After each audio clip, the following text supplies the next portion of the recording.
بسم اللہ الرحمن الرحیم الرحمن علم القرآن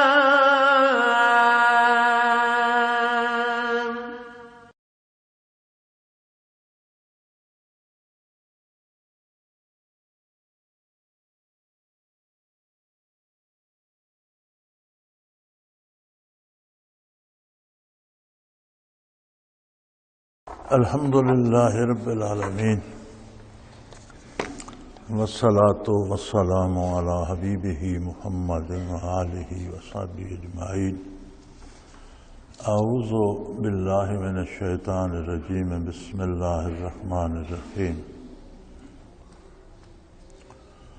حضرت شیخ عبدالقادر جیلانی رحمۃ اللہ علیہ سے بہت سی کرامات منسوب ہیں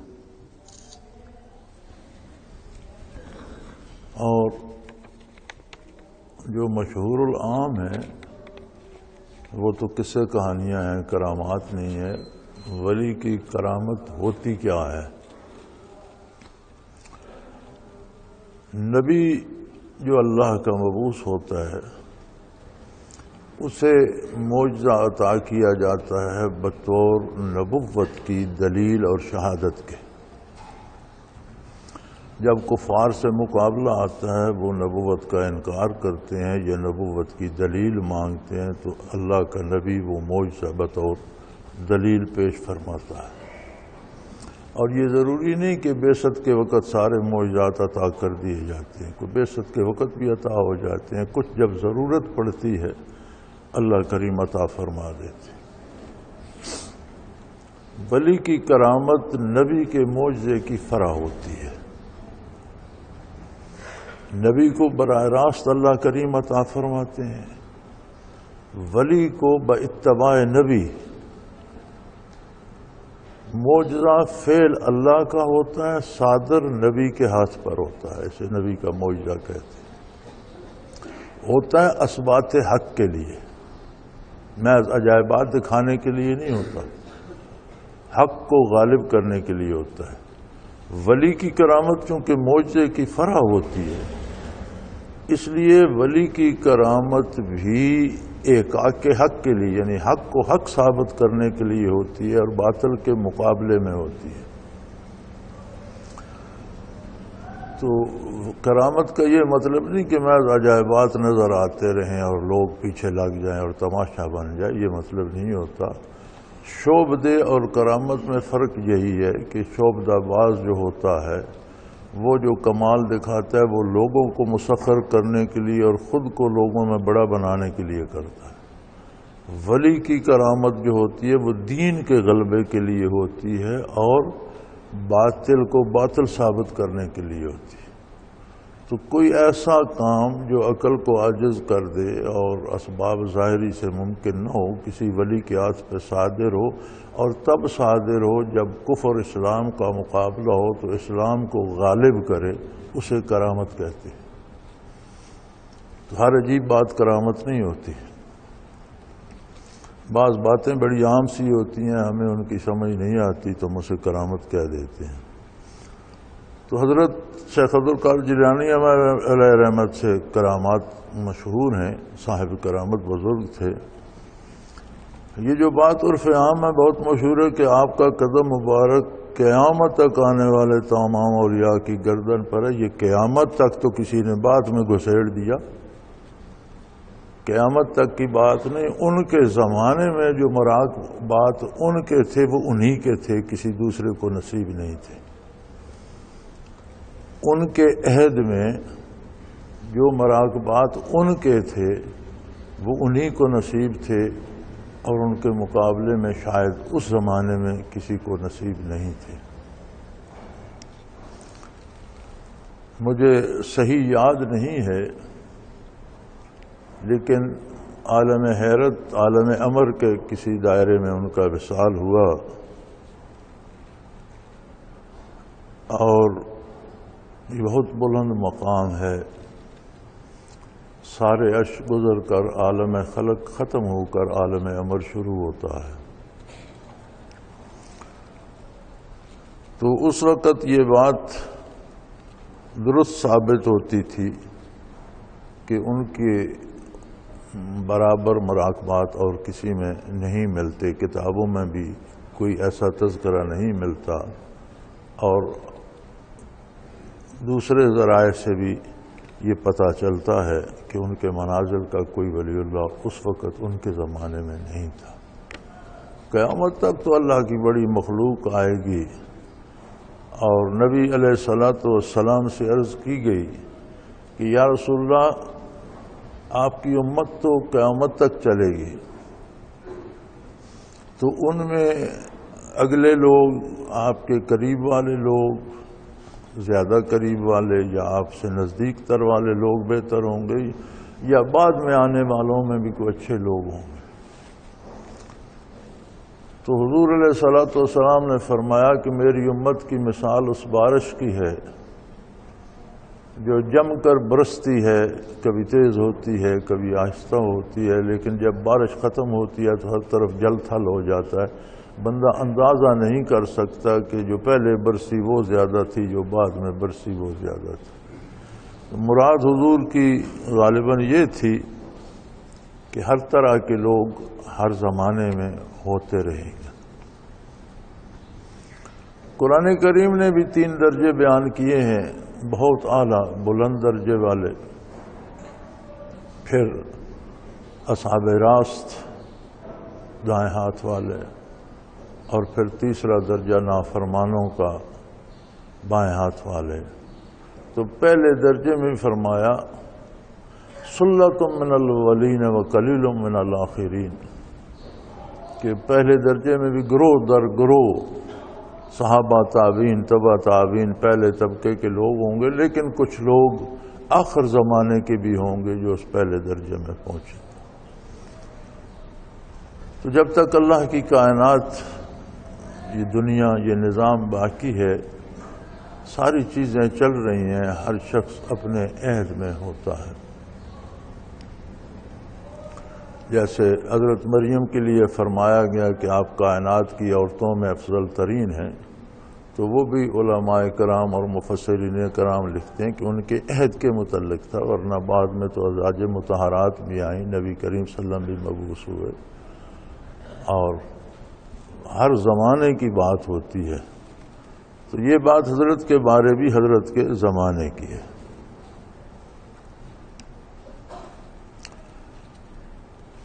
دوسرا انہوں نے لکھا ہے، آپ سے یہ بات بھی مشہور ہے کہ جنات کو انسان سے اتارتے وقت ان کا نام ضرور لیا جاتا ہے۔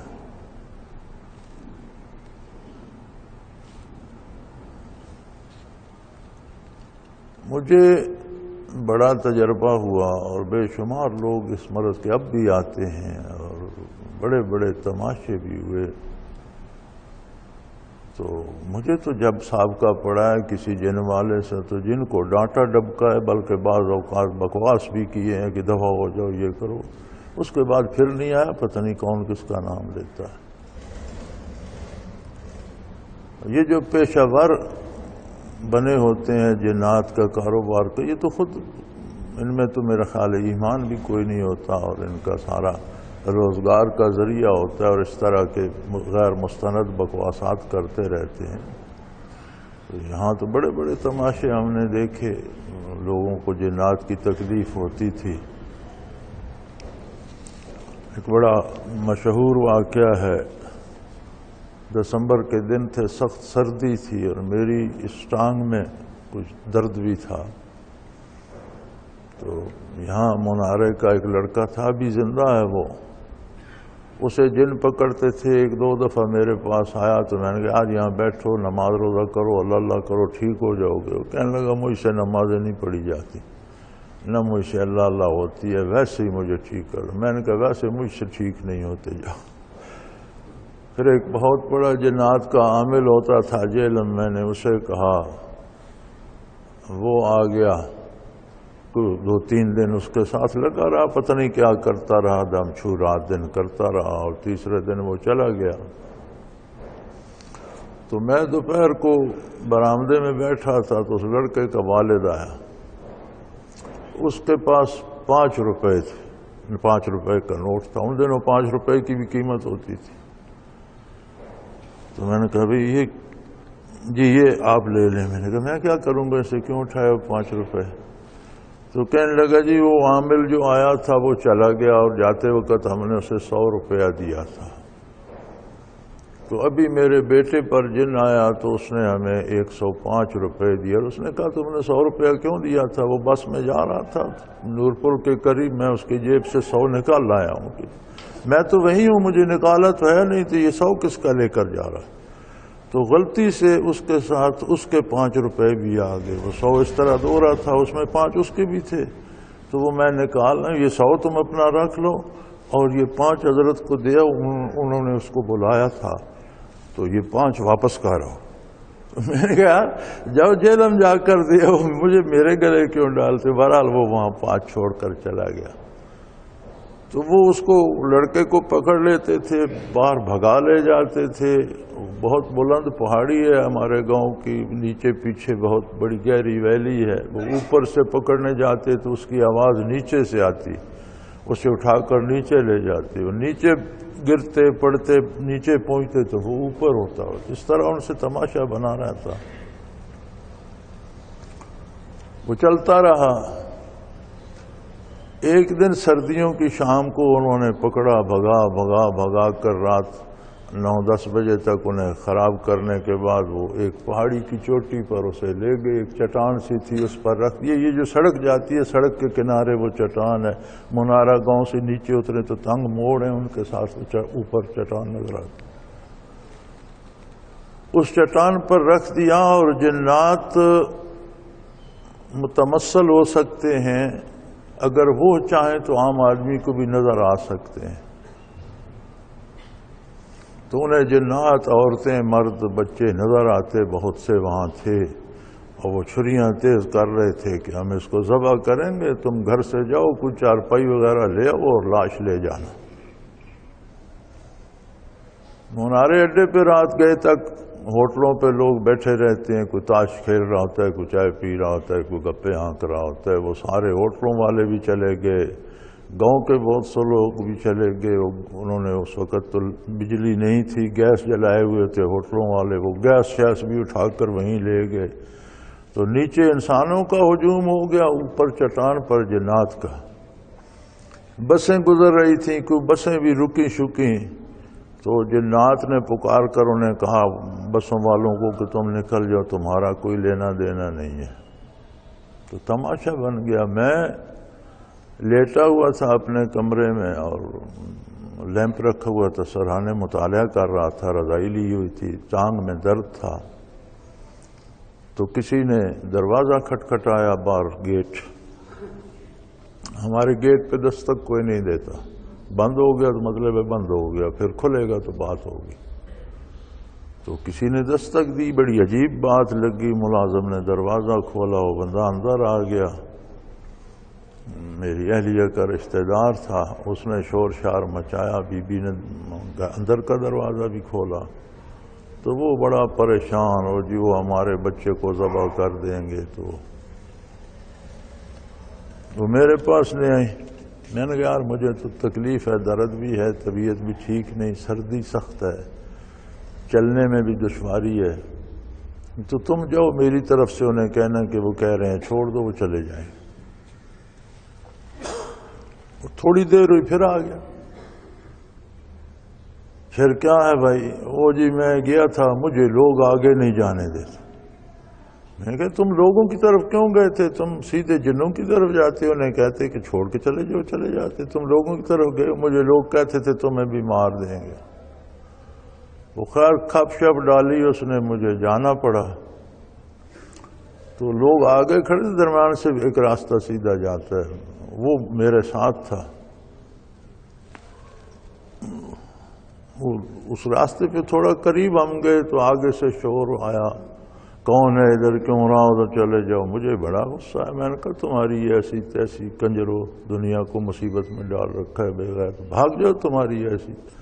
وہ بھاگ گئے، در در در در ہوتی تھی اس کے ساتھ، پہاڑی کے ساتھ۔ میں چلا گیا آگے، اوپر چٹان پر چڑھا، ان لوگوں کو بلایا، وہ آگے وہ لڑکا وہاں بے ہوش پڑا تھا، میں نے کیسے نیچے اتارو، وہ چارپائی لے آئے تھے، وہ چارپائی پہ انہوں نے ڈالا، گھر جانے تک اسے ہوش آ گیا۔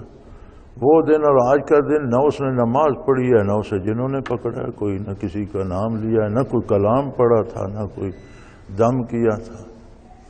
اب تک بھی جو آتا ہے میں تو بھگا دیتا ہوں، بھگ جاؤ تمہاری ایسی تیسی کنجروں بے ایمانوں، کیوں لوگوں کو تکلیف دے، بھاگ جاتے ہیں، کوئی نہیں آتا، پھر مڑ کے پتہ نہیں یہ آپ کس کی بات کر رہے ہیں، کس کا نام لیتے ہیں، کیا کرتے ہیں۔ تمام سپیرے جو غیر مسلم ہوتے ہیں وہ بھی سانپ کا اذن لیتے وقت ان سے مدد طلب کرتے ہیں۔ یہ تو پھر ان سپیروں کو پتہ ہوگا، ہم تو یہاں چھوٹا سا نمک دم کر کے رکھ دیتے ہیں، کسی کو سانپ کاٹے وہ تھوڑا سا نمک کھا لے، پتہ چلتا ہے وہی کچھ نہیں تھا۔ اول تو یہاں اللہ کا احسان ہے، سانپ ہیں بہت لیکن کاٹتے نہیں ہیں، آج تک کوئی ایسا اتفاق نہیں ہوا۔ ایک دفعہ کرنل بشیر مرحوم کو یہاں سانپ نے کاٹا تھا، انہوں نے اینٹ پر پاؤں رکھا تو نیچے سانپ تھا، اللہ کا شکر ہے نمک کھایا ٹھیک ہو گئے۔ ایک اس دفعہ گندم کی کٹائی میں ایک ساتھی کو یہاں سانپ نے کاٹ لیا، تو اس نے نمک جیب میں رکھا ہوا تھا، اس نے تھوڑا سا نمک کھا لیا، میرے پاس آیا، سانپ نے کاٹا، میں نے کہا نمک وہ کھا لیا، میں نے کہا جاؤ اپنا کام کرو۔ تو گندم کی کٹائی کرتا رہا، اسے تو کوئی تکلیف نہیں، ٹھیک ٹھاک ہو گیا۔ تو ہم تو اللہ ہی کا نام لیتے ہیں اور کسی کا کوئی نام نہیں لیتے۔ اب ہندو کیا کرتے ہیں، ہندو شیطانی عملیات کرتے ہیں، کفریات پڑھتے ہیں، اس سے فائدہ ہوتا ہے نہیں ہوتا اس کا مجھے کوئی علم نہیں۔ ہندوؤں کو تو چھوڑو، کبھی وائلڈ لائف میں وہ دیکھو، وہ جو سانپ پکڑنے والوں کے دکھاتے ہیں تو وہ کوئی کلام بھی نہیں پڑھتے اور سانپوں کو پکڑ کر بگائے پھرتے ہوتے ہیں۔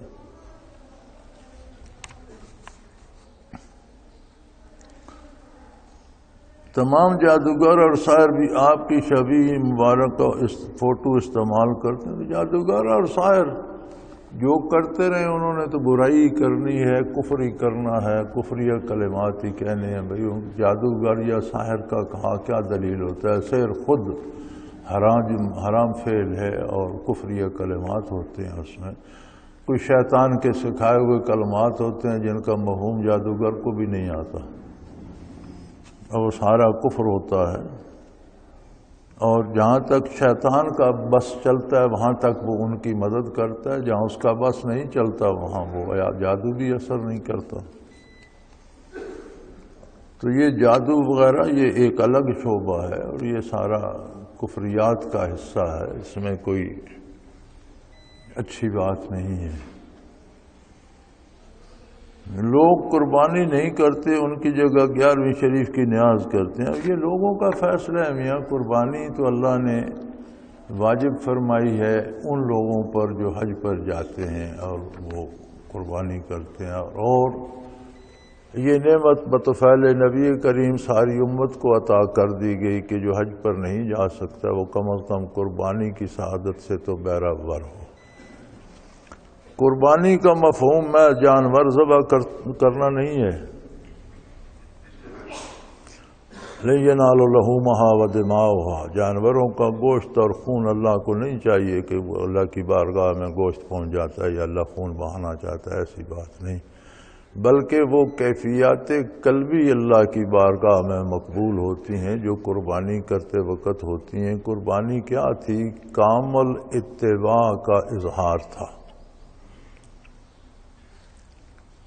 کہ اسماعیل علیہ السلام جیسا جس کی پیشانی میں اپنا نور نبوت بھی تھا اور حضور نبی کریم صلی اللہ علیہ وسلم کے نور نبوت کے امین بھی تھے، ایسا بچہ آخری عمر میں عطا ہوا اور پھر اسے ذبح کرنے کا حکم ہوا، تو وہ بچے کی محبت، اس کا حسن، اس کا سارا پیار اللہ کی اطاعت سے ابراہیم علیہ السلام کو نہ روک سکا اور انہوں نے اس کی گردن پہ چھری چلا دی۔ تو گویا دنیا کی ساری نعمتیں، انسان کے پاس جو کچھ ہے، دنیا کی ساری محبتیں، دنیا کی ساری چیزیں اللہ کے حکم کے مقابلے میں کوئی حیثیت نہیں رکھتی. ایک خود سپردگی کی کیفیت ہوتی ہے کہ اللہ میں تیرا بندہ ہوں اور تیری ہی اطاعت میرا مقصد حیات ہے.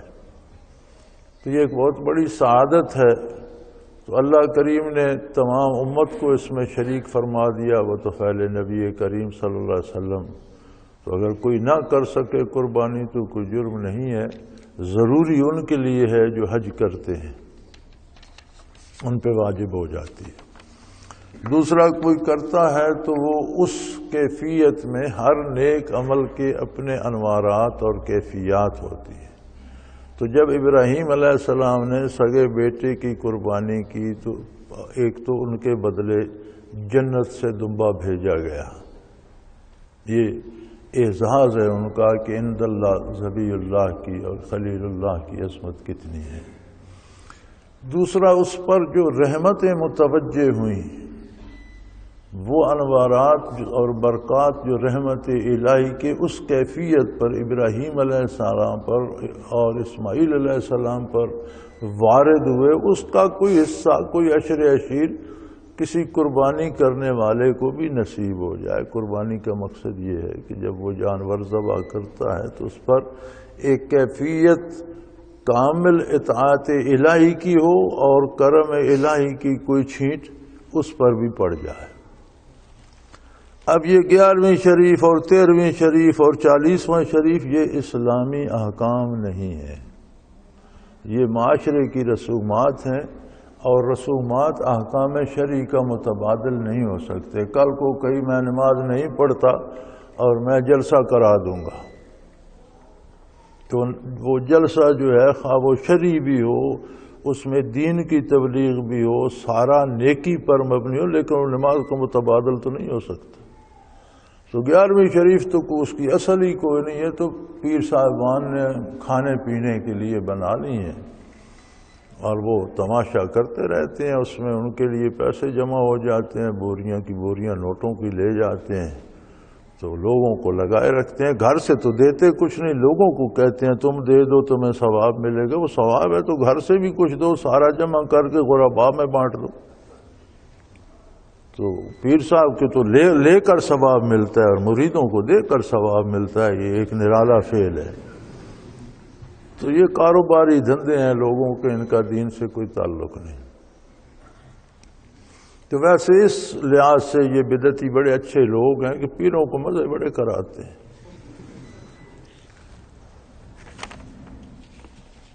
پچھلی دفعہ برطانیہ میں 11ویں شریف پر وہ پیر صاحب نے ملکہ کی بگی جو ہے بادشاہوں کی جو وہ کرائے پر لی. اب انگریز بھی بڑی عجیب قوم ہے، یہ بڑے کاروباری لوگ ہیں. وہ ماں بیٹی کو بھی بیچ کھاتے ہیں، جہاں سے کوئی چیز ملتی ہو کرائے پہ دے دیتے ہیں.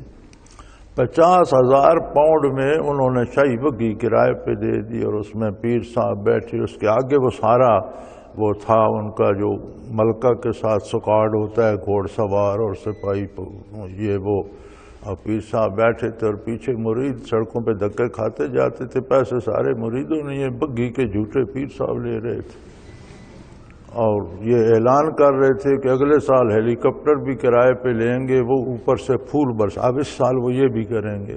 اعلان جو انہوں نے پچھلے سال کیا تھا کہ اوپر سے ہیلی کاپٹر پھول بھی برسائے گا. پھر پیر صاحب نے، یہ پیر صاحب بندے کھڑے تھے، یہ بھی فرما دیا کہ بھائی پیسے لوگوں تمہیں نے دینے ہیں، تو اس دفعہ تو صرف یہ بگی لی ہے، تو اگلی دفعہ ہیلی کاپٹر بھی لیں گے جو اوپر سے پھول برسائے گا. اب یہ دین کا کون سا شعبہ اور اس میں دین کی کون سی سربلندی ہے اور اس میں دین کے کون سے اس پہ عمل ہو رہا ہے رکن پہ.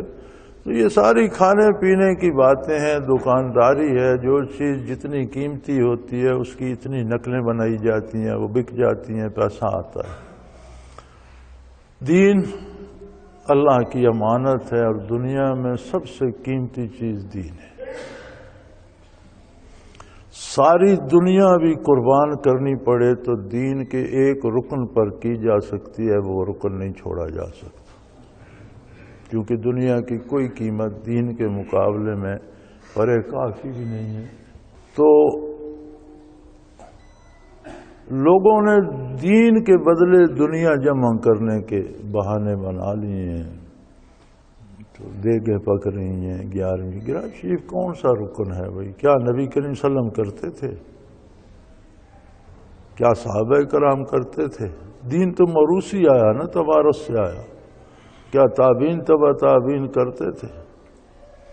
تو ان کو دین کا رکن بنانے کی بجائے یہ کہہ دیا جائے کہ بھئی کھانا پکا کر غریبوں کو دو، اللہ راضی ہوگا، ثواب ہوگا، تو شاید کوئی اس کا بہتر اس کی صورت بھی نکل سکے۔ لیکن رسومات جو ہیں یہ دین کا متبادل نہیں ہو سکتی، بلکہ یہ پتہ میدان حشر میں لگے گا کہ ارکان دین کے مقابلے میں رسومات جاری کرنے والوں کا کیا حشر ہو رہا ہے۔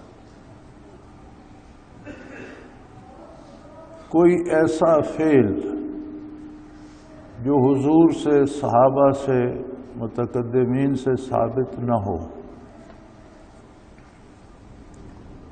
نبی کریم صلی اللہ علیہ وسلم کا ارشاد دین ہے، جو فعل آپ نے کیا دین ہے، جو بات سن کر حضور نے قبول فرما لی کہ فلاں بندے نے ایسا کیا وہ بھی دین ہے، جس بات کا حضور نے ارادہ فرمایا اور اس وقت حالات ایسے تھے کہ وہ کام نہ ہو سکا وہ بھی دین ہے، بعد میں اسے کر لینا دین ہے۔ جیسے تراویح کی باجماعت نماز حضور نے 3 دن پڑھائی اور پھر چھوڑ دی کہ دل تو کرتا ہے کہ روز پڑھاؤں، لیکن ڈرتا ہوں کہ تم پر فرض ہو گئی تو مشکل ہو جائے۔ بعد میں سیدنا فاروق اعظم نے فرمایا حضور نے اسے باجماعت کرانے کا ارادہ کیا تھا، لہذا اسے باجماعت پڑھا جائے، چونکہ اب تو وہ کوئی وہی آنے والی نہیں، فرض ہونے والی نہیں۔ تو ارادہ نبوی بھی دین ہے، لیکن کوئی ایسی چیز جو ان سب میں شامل نہیں اور اسے آپ دین اور ثواب سمجھیں کہ ایسا کرنا ثواب ہے، تو یہ بدعت ہے۔ اور بدعت، ہر بدعت سنت رسول اللہ صلی اللہ علیہ وسلم کو گرا کر بدعت کی عمارت بنتی۔ اب عند اللہ اس کا کیا ہوگا یہ ان لوگوں کو خود سوچنا چاہیے۔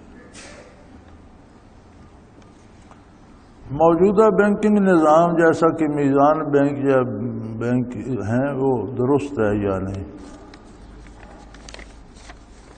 اسلامی بینکنگ نظام اور بلا سودی نظام، اس کی ساری کھپی ہم نے ڈالی تھی اور حکومت نے مل کر ہمارے ساتھ طے کیا تھا کہ بلا سودی نظام ہم جاری کریں گے، لیکن انہوں نے ایک تالاب تو بھر دیا لیکن ایک مرا ہوا کتا بھی اس میں ڈال دیا۔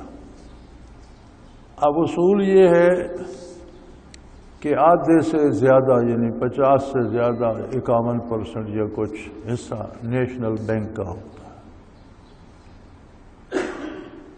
باقی سارے پرائیویٹ بینکوں کے حصے سے ہوتے ہیں، غالب حصہ قومی بینک کا ہوتا ہے۔ قومی بینک سارا سود پہ چلتا ہے، تو اگر آدھا تالاب ناپاک ہے تو آدھا پاک ہوگا۔ اب اس کا میں کیا فتویٰ دے سکتا ہوں، میں تو مفتی بھی نہیں ہوں۔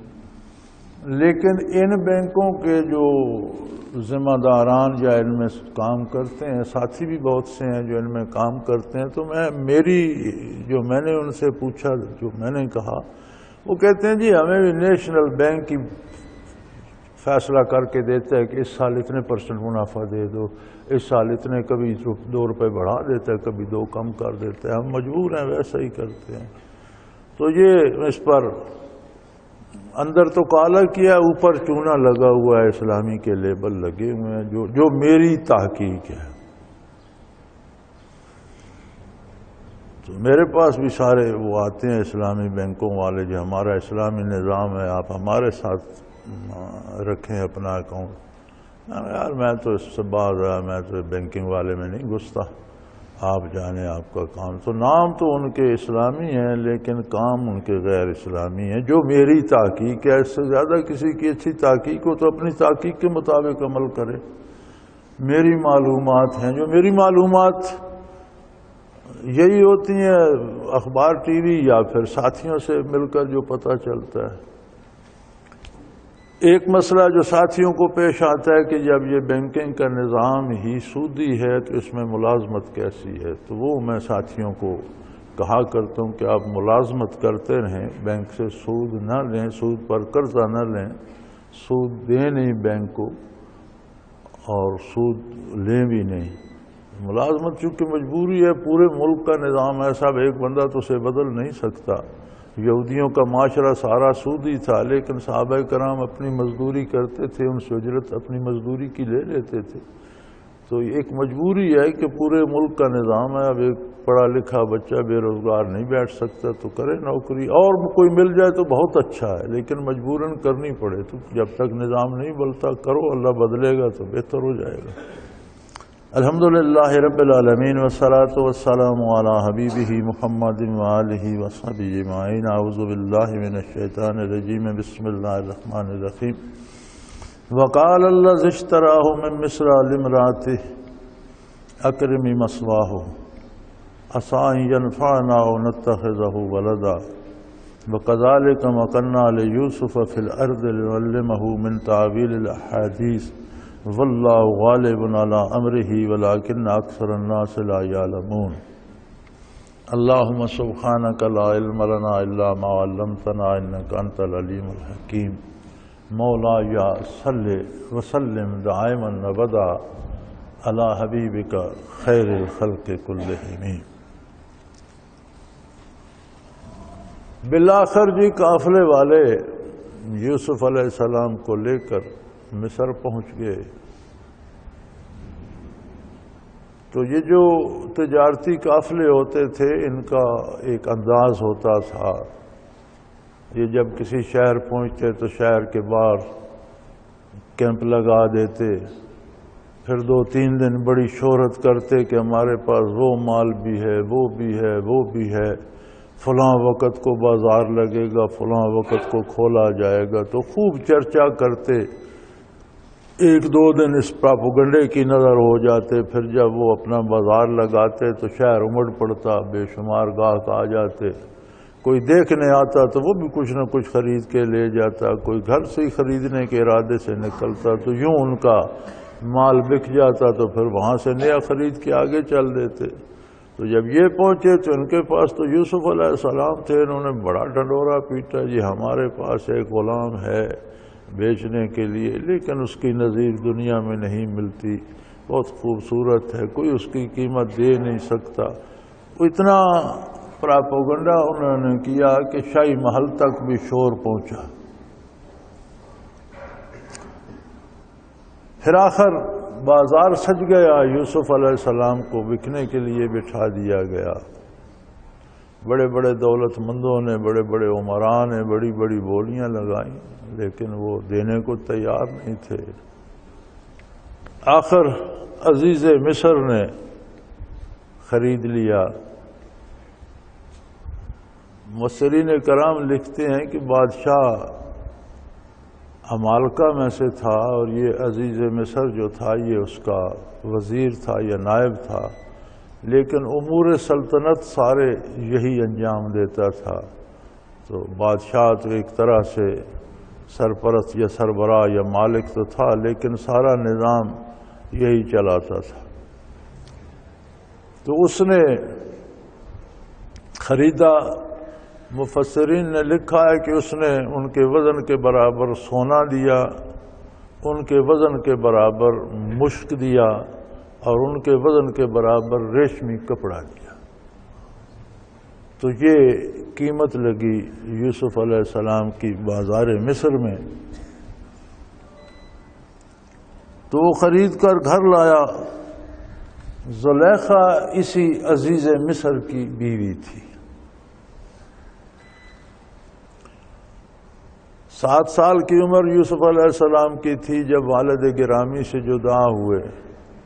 تو جب مصر میں بیچے گئے تو درمیان میں چند مہینے ہی ہوں گے، تو اسی عمر کے نوعمر بچے تھے۔ اور یہ زلیخا اس وقت گھر بار والی شادی شدہ خاتون، اپنے ہنستے بستے گھر والی تھی، عمروں کا اتنا فرق تھا۔ تو عزیز مصر بھی کوئی نوعمر نہیں تھا، کہولت کی عمر اس کی بھی 40 سے اوپر ہوگی، اور زلیخا کی بھی 40 سے اوپر ہوگی۔ لیکن ان کے اولاد نہیں تھی۔ اور زلیخا کا حسن بھی بڑا مشہور ہے، اسے بھی مصر کی ملکہ حسن کہا جاتا تھا، حسن کی ملکہ کہا جاتا تھا۔ تو عزیز مصر گھر لایا اور اہلیہ سے جو زلیخا تھی کہا اکرمی مثواہ، اس کے ساتھ بہت پیار کا سلوک کرنا، اسے غلاموں کی طرح نہ پالنا، اسے اولاد کی طرح پالنا، محبت سے پالنا، بہت خوبصورت، بہت نیک سیرت، بہت بھولا بھالا، بہت اچھا بچہ ہے۔ عَسَىٰ يَنْفَعُنَا أَوْ نَتَّخِذَهُ وَلَدًا، اس کے آثار بہت اچھے ہیں، ہو سکتا ہے یہ ہمارے لیے بہت مفید ثابت ہو، یہ بڑا نیک بخت سعادت مند، اور اس کے آثار جتنے ہیں وہ نیکی کی طرف مائل ہیں، خوبصورت بھی ہے، ہو سکتا ہے ہمیں بہت زیادہ نفع اس سے حاصل ہو، بہت ہمارے بڑھاپے کا سہارا بن جائے، ہمارے آرام عزت آبرو کا سبب بن جائے، یا ہم اسے اپنا بیٹا ہی بنا لیں، ہمارے اولاد بھی تو نہیں ہے تو اسے ہم اپنا بیٹا ہی بنا لیں۔ فرماتے ہیں حضرت ابن مسعود رضی اللہ تعالی عنہ کہ 3 بندوں نے عجیب اندازہ لگایا۔ ایک یہی عزیز مصر کہ اس نے یوسف علیہ السلام کو دیکھ کر جو اندازہ لگایا وہ بہت صحیح تھا۔ دوسرا وہ فرماتے ہیں حضرت شعیب علیہ السلام کی صاحبزادی جس نے انہیں مشورہ دیا کہ موسیٰ علیہ السلام کو ہی اپنے پاس رکھ لیں، یہ شخص بہترین ہے، امانت دار ہے، طاقتور ہے، فرماتے ہیں اس کی مردم شناسی بھی کمال کی تھی اور اس کا اندازہ صحیح تھا۔ تیسرا وہ فرماتے ہیں کہ سیدنا ابو بکر صدیق نے اپنے بعد جو فاروق اعظم کا انتخاب کیا یہ بھی کمال تھا کہ ان 3 بندوں نے جو اندازے لگائے وہ 100% بلکہ اس سے زیادہ صحیح ثابت ہوئے۔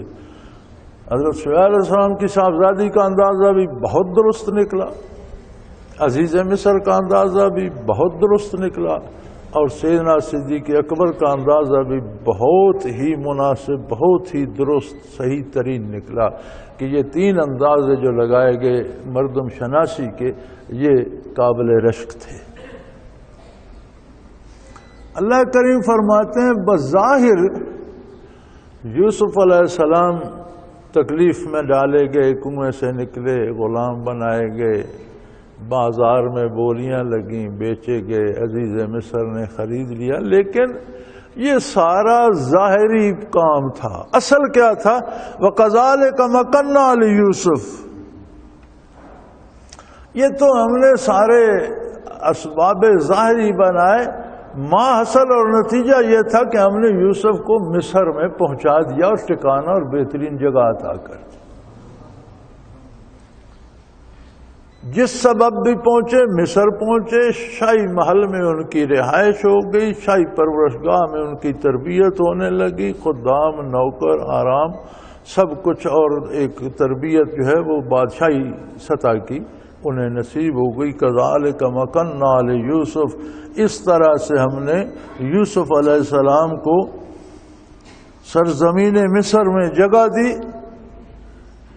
پھر ہم نے جو اپنی قدرت کی طرف سے جو تربیت ہوتی ہے وہ بھی جائز، اسباب ظاہری اور دنیاوی تربیت کا سامان شاہی محل میں فرما دیا، باطنی تربیت اپنے دست قدرت میں تھی۔ وَلِنُعَلِّمَهُ مِن تَعْوِيلِ الْأَحَادِيثِ، ہم نے وہبی طور پر، ذاتی طور پر انہیں تعبیر کا علم بھی عطا فرمایا، علوم نبوت سے سرفراز فرمایا، اور روحانی اور باطنی علوم کا خزانہ ہم نے انہیں دے دیا، ظاہری علوم کے ظاہری اسباب بنا دیے۔ عام آدمی کی نگاہ میں غلام ہو کر بک رہے تھے، ہم انہیں سلطان بنانا چاہتے تھے، ہم نے اس کی بنیاد رکھ دی۔ واللہ غالب علی امرہ ولکن اکثر الناس لا یعلمون، اللہ اپنی بات پہ غالب ہے، قادر ہے، جو کرنا چاہتا ہے وہ کر دیتا ہے، لیکن لوگوں کی اکثریت اس سے ناآشنا رہتی ہے. لوگ مسبب الاسباب تک لوگوں کی نگاہ نہیں پہنچتی، اسباب تک لوگوں کی نگاہ رہتی ہے. لوگ اسباب میں الجھے رہتے ہیں، انہیں بھول جاتا ہے کہ اسباب تو پردہ ہیں، پس پردہ کون ہے؟ اسباب تو ایک حجاب ہے، ظاہری نگاہ کے سامنے آ جاتے ہیں. کچھ پس پردہ بھی ہے جس کی جھلک سامنے آ رہی ہے. تو وہ مسبب الاسباب تک اللہ کے بندوں اور نیک بختوں کی نگاہ پہنچتی ہے. لوگوں کی اکثریت اسباب میں الجھی رہتی ہے. اب بھلا یہ کیا بات ہے، اللہ کا ایک بندہ غلام ہو کر منڈی میں بک رہا ہے اور اسی ملک کا سلطان بن جاتا. تو فرمایا ہمارا کام یہ تھا کہ ہم نے ان کی تربیت کرنا تھی، ان کی ظاہری تربیت شاہی محل کے سپرد کر دی، بادشاہ کے سپرد کر دی. باطنی تربیت ہمارے پاس تھی، وہ ہم نے کر دی. وَلَمَّا بَلَغَ أَشُدَّهُ آتَيْنَاهُ حُكْمًا وَعِلْمًا وَكَذَلِكَ نَجْزِي الْمُحْسِنِينَ. اور جب وہ بالغ ہو گئے، جوان ہو گئے، اپنی عمر کو پہنچ گئے، وَلَمَّا بَلَغَ أَشُدَّهُ جب وہ اپنی جوانی کو پہنچے، بچپن لڑکپن مکمل ہو گیا، مکمل مرد بن گئے، جوان مرد بن گئے. آتَيْنَاهُ حُكْمًا وَعِلْمًا ہم نے انہیں حکمت، نبوت و علما اور علم بخشا. وَكَذَلِكَ نَجْزِي الْمُحْسِنِينَ اور اللہ کے مخلص بندوں کو ہم اسی طرح بدلہ دیا کرتے ہیں. اب یہ بات یاد رکھیے گا کہ جب وہ اپنی عمر، بلوغت کی عمر پوری کر چکے اور جوانی کو، صحیح جوانی کو خود با اختیار، با ہوش و حواس اپنے فیصلے خود کرنے کے قابل ہوئے، تو ہم نے انہیں نبوت بھی عطا کر دی اور علم بھی عطا کر دی. نبوت تو خیر ایک وہبی چیز ہے جو کسب سے یا محنت سے نہیں ملتی، اللہ کی طرف سے عطا ہوتی ہے اور ازل میں تقسیم ہو چکی، اور نبی تخلیقی طور پر نبی پیدا کیے گئے. لیکن علم اللہ کی طرف سے عطا ہونا، علم کا معروف ذریعہ یہ ہے کہ مختلف ذرائع سے حاصل کیا جاتا ہے، دیکھ کر، سیکھ کر، سن کر، پڑھ کر. یہ علم کے مختلف ذرائع ہیں. لیکن اگر اس پہ غور کیا جائے تو اسے میرے خیال میں علم کہنا بھی صحیح نہیں ہے. یہ معلومات ہی ہیں. سن کر بھی معلومات جمع ہوتی ہیں، اخبار جمع ہوتی ہیں. پڑھ کر بھی معلومات میں اضافہ ہوتا ہے، دیکھ کر بھی معلومات میں اضافہ ہوتا ہے. علم چیزیں دیگر است. حقیقی علم وہ ہے جو انبیاء کو عطا ہوتا ہے اور اس میں دوسرے کسی کا کوئی دخل نہیں ہوتا. اللہ دیتا ہے اور اللہ کا نبی لیتا ہے. اسے کہتے ہیں علم لدنی. وہ علم جو من جانب اللہ براہ راست عطا فرمایا جاتا ہے، اور یہ انبیاء کا خاصہ ہے. ہر نبی کو دنیاوی استاد کی ضرورت نہیں پڑی، ہر نبی کو اللہ نے اپنی طرف سے علم عطا فرمایا. علم لدنی کی خصوصیت یہ کہ یہ حقیقی علم ہوتا ہے، یہ چیزوں کے حقائق کو جانتا ہے. امت میں بھی کسی کو باتباع نبی نصیب ہو، جیسے خضر علیہ السلام کے بارے میں آتا ہے وَعَلَّمْنَاهُ مِن لَّدُنَّا عِلْمًا، ہم نے اپنی طرف سے انہیں علم عطا کیا. خضر علیہ السلام نبی نہیں تھے، بنی اسرائیل میں سے ایک ولی اللہ تھے اور اپنے عہد کے کتب مدار تھے.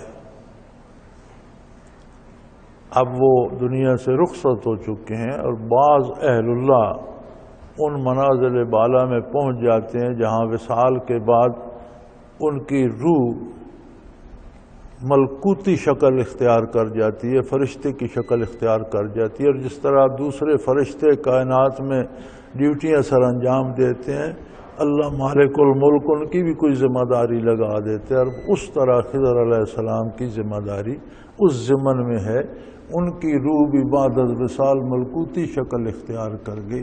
اور آپ سیدنا شیخ عبد القادر جیلانی کا پوچھ رہے تھے، ان کے بارے بھی حضرت فرمایا کرتے تھے کہ بعد از وصال ان کی روح مبارک بھی ملکوتی شکل اختیار کر گئی تھی۔ اور اللہ کے بندے کتنے ہوں گے اللہ جانے اور اس کے بندے جانے۔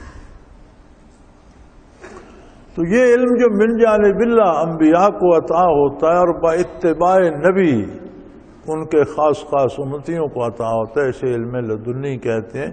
اور علم لدنی کا مالک جو ہے وہ علم ظاہری والے سے زیادہ نقطہ رس اور حقیقت شناس ہوتا ہے۔ علوم ظاہری والے کی نظر ان نقاط تک نہیں پہنچتی جہاں تک علم لدنی والے کی نگاہ پہنچ جاتی ہے، اور زیادہ حقیقت شناس ہوتا ہے۔ وَكَذَلِكَ نَجْزِي الْمُحْسِنِينَ، اور ہم اپنے مخلص اور خلوص سے دل سے اطاعت کرنے والے بندوں کو اسی طرح انعام و اکرام سے نوازا کرتے ہیں۔ وآخر دعوانا ان الحمد للہ رب العالمین۔ اللہ اللہ اللہ اللہ اللہ اللہ اللہ اللہ۔